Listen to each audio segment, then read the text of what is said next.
Hey everyone, I'm Tiberius, and I'm here to audition for the hilarious new show, Bad Hair Day. As a puppet with a whole lot of fur, I know a thing or two about dealing with crazy hair situations. Being a hand puppet has its perks. For instance, I never have to worry about losing my head. My puppeteer's got it covered. Going to the barber with all this fur is an adventure. Last time I sat in the chair and the barber asked if I was there for a trim or a full deforestation. People always ask me how I stay so positive.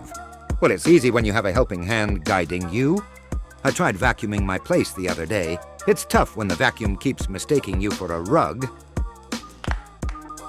Dating can be tricky. My last date said I was a great listener, but she couldn't get past all the shedding. Ever try baking with fur?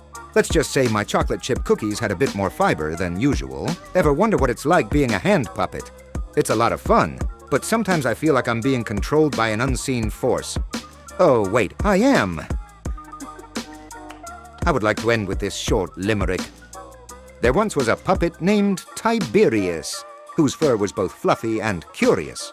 With a hat and a tie, he'd laugh and he'd try to make every day a little less serious. Thank you. You've been a wonderful audience. See you next time.